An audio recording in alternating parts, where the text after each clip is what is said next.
ये दुख के साथ कहता हूँ कि अनएम्प्लॉयमेंट बहुत ज़्यादा बढ़ गया है। ये अनएम्प्लॉयमेंट इतनी बढ़ गई, पिछले 45 साल की रिकॉर्ड तोड़ दिए हैं। और अनएम्प्लॉयमेंट का नरेंद्र मोदी जी को, अमित शाह जी को चाहिए कि ये फालतू एजेंडा नहीं उठा के हमारे नौजवानों को कामकाज में लगाने के लिए उनकी रोजी रोटी कमाने का व्यवस्था करना चाहिए। कान की टाइम्स आदाब, सत श्री अकाल दोस्तों, मैं जमीर अनवर जिलानी कान की टाइम्स की तरफ से, और हमारे साथ एक खास मेहमान है फखरुज्जमान नूरी, जो टीएमसी वाई यूथ के वर्किंग प्रेसिडेंट हैं चाकुलिया ब्लॉक के। तो आइए उनसे सवाल करते हैं और जानते हैं उनके इस बारे में क्या राय है। जो सेंटर से जो मांग उठी थी एनपीआर और एनआरसी के लिए, तो वो जो है कोरोना काल की वजह से वो मामला तो दब गया है, लेकिन हो सकता है वो सामने में से फिर से दोबारा शायद आए। तो एनआरसी को कैंसिल करने के लिए क्या क्या आप लोग करने वाले हैं? शुक्रिया। सबसे पहले मैं तमाम साथियों को आपके थ्रू सलाम करना चाहूँगा। आपने जो सवाल किया है उसके बारे में मैं यही जवाब दे सकता हूँ। आप लोगों को मालूम होगा सेंट्रल की सरकार, मोदी की सरकार जिस तरह से एनआरसी सीएए लेकर ये सब मुद्दा उठा रहे हैं, आए दिन परेशानी की बात थी। एनआरसी सीएए का जब मुद्दा उठा था तो ममता बनर्जी पहले दिन से ही आंदोलन कर रही थी, और ममता बनर्जी जब तक है एनआरसी सीएए बंगाल में नहीं लागू होगी, और उन्होंने इसके खिलाफ एहतजाज भी किया, हर जगह भी किया। और ये है कि सामने 2021 के जो इलेक्शन है, ये भी एक हम लोगों को डर है कि अगर बंगाल में खुदा न खास्ता अगर बीजेपी आए तो इस तरह के मुद्दे वो लोग उठाएंगे।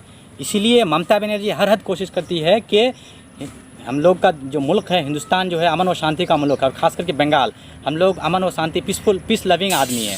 हम लोग कोई झमेला में जाना नहीं चाहते हैं, और ममता बनर्जी हमेशा लॉ एंड ऑर्डर को कंट्रोल में रखती है, पीस चाहती है। इसलिए ममता बनर्जी की अगर सरकार आएगी तो इतना 100% आप उम्मीद कर सकते हैं कि इस तरह का कोई भी प्रॉब्लम नहीं होगी। हिंदू, मुस्लिम, सिख, ईसाई सब खुशहाली से जिएंगे और यहीं पे रहेंगे। ये जो लिस्ट निकाली है टीएमसी मदर पार्टी, जो कोऑर्डिनेशन कमेटी का 21 मेंबर का लिस्ट बनाया है, तो उसमें सिर्फ 2 ही मुस्लिम्स को जो है एक पोस्ट दिया गया है, माइनॉरिटीज़ को इतना कम पोस्ट, जबकि माइनॉरिटीज़ के लिए हमेशा ममता बनर्जी कहती है कि हम हमेशा उसके लिए बहुत आगे रहते हैं, हम उसको हमेशा उसकी हक अपने सामने रखते हैं। तो ये जो 2 सौतेला व्यवहार किया कि 2 मेंबर्स को ही उसमें जगह दी है, तो इसके बारे में आप क्या कहेंगे? जी देखिए, मैं आपकी इस बात से सहमत नहीं हूँ कि ये सौतेला व्यवहार है।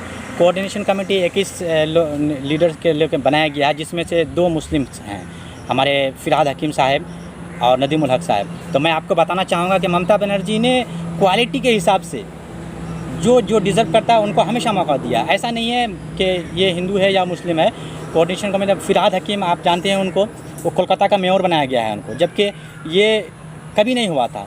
ममता बनर्जी है जो आप देख सकते हैं, हमारे यहाँ पे गुलाम रब्बानी साहब हैं, मिनिस्टर हैं, अब्दुल करीम चौधरी साहब को वाइस प्रेसिडेंट बनाया गया है।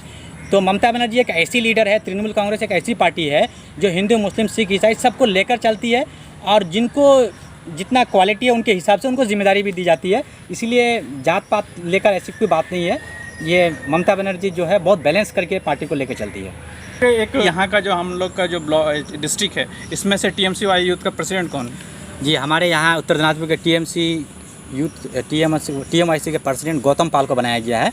गौतम पाल बहुत दिन से ही ये काम बहुत अच्छी तरह से निभा रहे हैं, और उनकी लीडरशिप में पूरे उत्तर दिनाजपुर में यूथ का बहुत अच्छा टीम है, और हर ब्लॉक में, बूथ में, अंचल में टीएमआईसी की सैनिक हर जगह मौजूद है, और वो दिन रात मेहनत करके संगठन को बनाए हैं। तो उनको नए तौर पर नहीं बनाया गया, वही थे, उनको फिर दोबारा से जिम्मेदारी दी गई है, और वो अपनी जिम्मेदारी को बहुत अच्छी तरह से निभा रहे हैं। और गौतम पाल दादा जो हैं वो एक ऐसे नेता हैं जो सबको लेकर चलते हैं। और अभी आपको मालूम होगा कोरोना वायरस पेंडेमिक जो हुआ, इसमें उन्होंने ज़बरदस्त काम किया है, और वो दिन रात आम आदमी के साथ में लगे रहते हैं।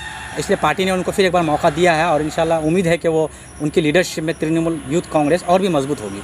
एक खबर और सामने आ रही है कि यहाँ के टीएमसी के जो वो मदर, उसका जो है वाइस प्रेसिडेंट जो है यहाँ करीम चौधरी को बनाएगा। क्या ये न्यूज़ सही है या गलत न्यूज़? जी ये खबर बिल्कुल सही है। और क्या बोलते हैं, हमारे करीम चौधरी साहब बहुत ही सीनियर और बहुत ही पुराने लीडर हैं। उनको ममता बनर्जी ने पूरे वेस्ट बंगाल टीएमसी का वाइस प्रेसिडेंट बनाया गया है, जो अपने आप में बहुत बड़ी बात है, और हम लोगों के लिए बहुत खुशी की बात है, क्योंकि हम लोगों के इलाका से इतनी बड़ी जिम्मेदारी उनको दी गई है। और दूसरी बात है कि करीम चौधरी जितने बड़े नेता हैं वो इस पोस्ट को डिज़र्व भी करते हैं, और इंशाल्लाह उम्मीद है कि उनकी लीडरशिप में ये बहुत ही अहम रोल रहेगा उनका हमारे इलाके में टीएमसी फैलाने के लिए। और आने वाले वक्त में 2021 में जो एमएलए इलेक्शन होना है, उसकी लीडरशिप में और नौजवान लोगों को भी मौका दिया गया है, सीनियर लोग भी हैं, सब मिलजुल कर एक बहुत अच्छी टीम बनी है ममता बनर्जी की, और इंशाल्लाह करीम चौधरी को लेकर हम लोगों को भी बहुत खुशी है। यहाँ पे देखते हैं कि शिक्षा की जो हाल है, क्या आपको लगता है कि ऐसा शिक्षा का हाल होना चाहिए था या फिर ये एक बहुत बदतर हाल है? तो उस पर बारे में आपको क्या कहना है? जहाँ तक तालीम की बात है, तालीम की एजुकेशन, आप लोग सभी जानते हो कि education is the most powerful weapon of a society. तालीम सोसाइटी की बहुत ही अहम चीज़ होती है और तालीम का मेयार जो है अभी तो बहुत हद तक अच्छे से अच्छे होते जा रहे हैं। और अभी कुछ दिन पहले या कुछ सालों पहले यूँ कह सकते हैं कि तालीम की हालत बहुत खस्ता थी, लेकिन अभी मैं जहाँ तक देख रहा हूँ कि दिन ब दिन तालीम की हालत अच्छी होती जा रही है और भी अच्छा करने की ज़रूरत है। आप शिक्षक हैं तो आप जानते हैं कि यह तालीम की कितनी बड़ी ज़रूरत है, तो आप तालीम को लेके क्या क्या एजेंडा अपने अंदर जो है आपके मन में है कि आप अगर आगे आए पॉलिटिक्स में तो आप इन सब क्षेत्र में सुधार करेंगे, तो आपको इस बारे में क्या क्या कहना है? ये आपका बहुत अच्छा सवाल है। तालीम का जहाँ तक बात है, मैं देख रहा हूँ हमारे चाकुलिया ब्लॉक की बात करता हूँ। हमारे चाकुलिया में अभी भी एक कॉलेज की कमी है। हमारे यहाँ पे हाई स्कूल तो हैं, लेकिन किसी भी हायर सेकेंडरी में साइंस स्ट्रीम्स की पढ़ाई लिखाई नहीं होती है, कॉमर्स की भी नहीं होती है। तो आगे चल के मेरी कोशिश रहेगी कि हमारे यहाँ एक कॉलेज हो, ताकि हमारे यहाँ के बच्चों को दूर जाके तालीम हासिल नहीं करना पड़े, अपने इलाके में ही तालीम हासिल करें। और दूसरी बात, 10th क्लास करने के बाद यहाँ के बच्चे अगर साइंस लेके पढ़ना भी चाहें तो वो नहीं पढ़ सकते हैं, क्योंकि यहाँ पे साइंस का कोई फैसिलिटीज़ नहीं है। तो मेरी ये कोशिश रहेगी कि जितना जल्द हो सके साइंस स्ट्रीम चाकुलिया ब्लॉक के हाई स्कूलों में, हायर सेकेंडरी में लाया जाए और यहाँ के बच्चे यहीं रह के तालीम हासिल करें। आप उसके लिए कोई मांग रखें कि ऐसा ये शिक्षा का संस्थान होना चाहिए, तो इसके बारे में आप क्या कहेंगे? जी, हम लोगों ने अपने तौर पर जहाँ तक हुई है हमारे सीनियर लीडर्स को, उसके अलावा भी ऐसे भी दफ्तरों में हम लोगों ने बहुत बार भरबली हो या रिटर्नी तौर पर हो, हम लोगों ने कहा है कि हमारे चाकुलिया में एक कॉलेज की बहुत ही ज़रूरत है और हमारे यहाँ के बच्चे बिहार में जाके यानी किशनगंज में जाके तालीम हासिल करना पड़ता है। और इसीलिए हम लोगों ने अपने तौर पर जहाँ तक कोई कोशिश की है और हमारे सीनियर लीडर्स जो लोग भी हैं वो भी अपने तौर पर ये बातों को ऊपर ले जाके रखे हैं और मुझे उम्मीद है कि आने वाले वक्त में इंशाल्लाह ये प्रॉब्लम ज़रूर सॉल्व होगा। देखे होंगे कि जो है ममता बनर्जी सरकार की तरफ से जो राशन की घोषणा हुई थी, जो फ्री में राशन दिए जा रहे हैं, उसका जो है यहाँ पे सही से वितरण नहीं हो पा रहा है। कि अगर इस तरह का कहीं पे भी इस तरह का वाक़यात आते हैं तो बहुत दुख की बात है, लेकिन मैं कहूँगा कि अगर इस तरह की आप लोगों की नज़र में कहीं पर भी अगर इस तरह के मामला आते हैं तो आप लोग हम लोगों को बता सकते हैं। हम लोग अपने पार्टी को बताएंगे और इंशाल्लाह ऐसा है कि अभी जो भी इस तरह का काम करते हैं उन पर एक्शन लिया जाता है। तो जहाँ तक हम लोगों की नज़र में, हम लोग भी अपने तौर पर कोशिश करते हैं कि हर जगह राशन सही से बटे और अगर इस तरह आप लोगों की नज़र में कहीं पे है तो आप लोग भी डायरेक्ट वीडियो साहब से बात कर सकते हैं या हम लोगों की जानकारी में दे सकते हैं, उनके खिलाफ ज़रूर कार्रवाई होगा। आप लोग क्या लग रहा है कि इस बार भी टीएमसी यहाँ पे क्षेत्र में वैसा ही एक्टिव रहेगा या फिर बीजेपी का आने के चांसेस ज़्यादा लग रहे हैं आप लोग? देखिए, मैं आप लोगों को बताना चाहूँगा, बीजेपी पार्टी एक जुमलाबाजी पार्टी है। आप लोगों को सबको पता होगा, आम आदमी को पता होगा, नरेंद्र मोदी की सरकार जब 2014 में आई थी किस तरह का बड़ा वादा किया था, लेकिन उन्होंने अपने एक भी वादा पूरा नहीं किया और अपना मेन एजेंडा से हट के उन्होंने ऐसे काम किए जिनसे आम आदमी को कोई फ़ायदा नहीं पहुंचा। और दूसरी तरफ जहाँ तक हमारे बंगाल की बात है, बंगाल में भी आप देख सकते हैं बीजेपी के 18 MPs जीते, उनके 2 मंत्री हैं, लेकिन उन्होंने क्या एक भी काम किया है? आप देख सकते हैं ममता बनर्जी दिन रात मेहनत करती है इलाका के लिए, हर आदमी के लिए ऐसा योजना बनाती है जो हर बच्चा को तो फ़ायदा पहुंचता है। हर तरह की उन्होंने फैसिलिटी दी है, डेवलपमेंट का काम किया है। लेकिन दूसरी तरफ जहां बीजेपी की भी सेंट्रल में सरकार है, उनके मंत्री हैं, उनका अगर काम देखें तो जीरो है। वोट काम पे होनी चाहिए। और बीजेपी पार्टी जो है वो कम्युनल राजनीति करती है, वो सिर्फ हिंदू मुस्लिम, अभी देख सकते हैं आप चोपड़ा का मामला को उन्होंने कम्युनल रंग देने की कोशिश की, लेकिन उन्होंने फेल हुआ। अपने अहमदाबाद में भी कुछ इस तरह की कोशिश की थी और हमारे इधर भी वो लोग लगे हुए हैं जिस तरह से हिंदू मुस्लिम किया जाए, कम्युनल रंग दिया जाए। लेकिन हमारी पार्टी ममता बनर्जी जो है डेवलपमेंट कर रही है, वो हमेशा डेवलपमेंट के इशू में है और आम आदमी डेवलपमेंट चाहती है। आम आदमी किसी तरह का फसाद, किसी तरह का नफरत नहीं चाहती है। बीजेपी एक नफरत फैलाने वाली पार्टी है, ये आम आदमी अच्छी तरह समझ गई है और ख़ासकर बंगाल के आदमी और हमारे इलाका के आदमी अच्छी तरह समझती है कि बीजेपी नफरत फैलाने वाली पार्टी है। उस पार्टी का कोई भी सपोर्ट नहीं करने वाला है। आने वाले वक्त में डेवलपमेंट के साथ ही रहेंगे और ममता बनर्जी के ही साथ रहेंगे यहाँ के आदमी। तो सर, जो आप इलाका में घूमते हैं यहाँ पे और काफ़ी एक्टिव हैं पूरे इलाके में और यूथ के बीच भी और हर जगह जाते हैं, तो यहाँ पे कुछ लोग ऐसे भी हैं जो आपके बारे में भी कह रहे हैं कि वो भी एक एमएलए का दावेदार हो सकते हैं यहाँ पे, तो आपको उस बारे में क्या राय है? कि मैंने अपनी तालीम हासिल करने के बाद राजनीति ज्वाइन की है और अल्लाह के करम से मैं पेशे से टीचर हूँ। तो जब राजनीति ज्वाइन किया हूँ तो राजनीति भी एक जंग की तरह होती है। हम लोग जंग में जिस तरह सिपाही होते हैं, जब जो ज़रूरत पड़ती है वो तैयार रहते हैं, इसी तरह हम लोग ममता बनर्जी के सिपाही हैं।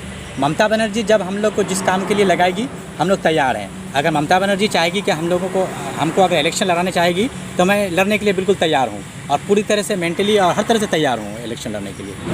सर एक और सवाल, बहुत ही अहम सवाल जो है यहाँ के जो है अनएम्प्लॉयमेंट, बेरोज़गारी जो लोगों में बढ़ता हुआ जा रहा है, तो लॉकडाउन और कोरोना काल की वजह से भी, और काफ़ी जो है वो रोज़गार का जो अपॉर्चुनिटी मिलना चाहिए था, वो इलेक्शन के बाद से अपॉर्चुनिटी लोगों को मिला नहीं है। तो इसमें क्या एक सेंट्रल गवर्नमेंट रिस्पॉन्सिबल है या स्टेट गवर्नमेंट की रिस्पॉन्सिबल है कि जो है बेरोज़गार बढ़ता जा रहा है? इस पर आप क्या कहेंगे? ये देखिए, अभी इंजीनियरिंग का डिग्री बोलिए या टीचर्स बीएड जो भी करते हैं हमारे स्टूडेंट्स, लेकिन फिर भी उनको कोई जॉब नहीं मिलती है। अभी बहुत सारा ऐसा है कि इंजीनियरिंग करने के बाद भी खेती-बाड़ी करते हैं, बीएड करने के बाद भी कई स्कूल में कोई जॉब नहीं मिलती है। तो ये जो मामला है, ये मैं जहाँ तक समझता हूँ सेंट्रल हुकूमत की गुफलती की वजह से हुई है। सेंट्रल मोदी सरकार जब तक अगर वो स्टेट्स को उतना पावर नहीं देंगे, उनका फैसिलिटीज़ नहीं देंगे, तो स्टेट गवर्नमेंट कहाँ से जॉब क्रिएट करेंगे? स्टेट गवर्नमेंट अपने लेवल से जहाँ तक होता है उन्होंने जॉब क्रिएट किया है, और जहाँ तक होता है जॉब दे भी रहे हैं। लेकिन बड़े तौर पर सेंट्रल गवर्नमेंट को स्टेट गवर्नमेंट पर कुछ ये करना चाहिए, फैसिलिटी देना चाहिए, ताकि वो जॉब क्रिएट कर सके। तो ये एक बहुत बड़ा मुद्दा है। मैं ये दुख के साथ कहता हूँ कि अनएम्प्लॉयमेंट बहुत ज़्यादा बढ़ गया है। ये अनएम्प्लॉयमेंट इतनी बढ़ गई, पिछले 45 साल के रिकॉर्ड तोड़ दिए हैं। और अनएम्प्लॉयमेंट का नरेंद्र मोदी जी को, अमित शाह जी को चाहिए कि ये फालतू एजेंडा नहीं उठा के हमारे नौजवानों को कामकाज में लगाने के लिए उनकी रोजी रोटी कमाने का व्यवस्था करना चाहिए, इंतज़ाम करना चाहिए। क्योंकि जब तक अनएम्प्लॉयमेंट रहेंगे तब तक देश तरक्की नहीं कर सकता है। हमारे नौजवान अगर रुपए कमाएंगे तभी वो अपने फैमिली को चला सकते हैं, तभी वो अपने समाज को चला सकते हैं, तभी हिंदुस्तान तरक्की कर सकता है। तो ये एक बहुत बड़ा एजेंडा है। इसमें बहुत टीचर्स का जो बहाली है काफ़ी दिनों से बंगाल में नहीं हुआ है, तो ये तो स्टेट गवर्नमेंट का मुद्दा है, लेकिन ये नहीं हुआ है। तो क्या आपको लगता है ये आने वाले कल में जो 2021 का इलेक्शन है उससे पहले हो सकता है, या फिर ये हो सकता है कि इलेक्शन के बाद हो? जी, मैं आपकी जानकारी के लिए बताना चाहता हूँ कि बहुत दिन से प्राइमरी की अपॉइंटमेंट नहीं हुई, ऐसी बात नहीं है। 2017 में अपॉइंटमेंट हुई है, और 2017 के बाद भी बहुत सारे डिपार्टमेंट में नौकरियाँ हुई हैं, और इतनी उम्मीद है कि आने वाले वक्त में फिर बहुत जल्दी नोटिफिकेशन निकलेगी और प्राइमरी के एग्ज़ाम भी होंगे, जॉब भी होगी। बंगाल ममता बनर्जी की लीडरशिप में अपने तौर पर जहाँ तक होती है काम कर रही है। सेंट्रल गवर्नमेंट अगर स्टेट गवर्नमेंट ममता बनर्जी की गवर्नमेंट को कुछ अगर मदद करेगी तो ये और भी अच्छा कर सकती है। जो कभी वादा किया था कि पानी के भाव से पेट्रोल और डीजल की मतलब मिलेगा यहाँ पे, लेकिन वो नहीं मिल पा रहा है। तो सेंट्रल को जो है ये रिस्पॉन्सिबिलिटी जो है लेना चाहिए, तो वो नहीं ले रहे हैं। ये तो बहुत दुख के साथ कहना पड़ता है कि आज पूरी दुनिया में जहाँ तेल की दाम कम हो रही है, वहाँ हमारे यहाँ हिंदुस्तान में बीजेपी की सरकार तेल के दाम दिन ब दिन बढ़ाए जा रहे हैं। और पेट्रोल डीजल के दाम बढ़ने की वजह से सब्जी महंगी हो रही है, हर चीज़ में उनका इफ़ेक्ट पड़ रहा है, और आम आदमी उसको सफ़र कर रहे हैं। जो लोग बड़े आदमी हैं, नरेंद्र मोदी, अमित शाह, अनिल भाई अंबानी लोग जो लोग हैं, उन लोगों को इतना फ़र्क नहीं पड़ता है, लेकिन हम लोग जैसे मिडिल क्लास गरीब आदमी को बहुत फ़र्क पड़ता है। और नरेंद्र मोदी गरीबों की दुश्मन है। वो कोई भी उनका एक ऐसा स्कीम नहीं है जिनमें गरीबों आम आदमी का भलाई हो। आज पेट्रोल और डीजल के दाम बढ़ाकर आम आदमी को जीना मुश्किल कर दिया है।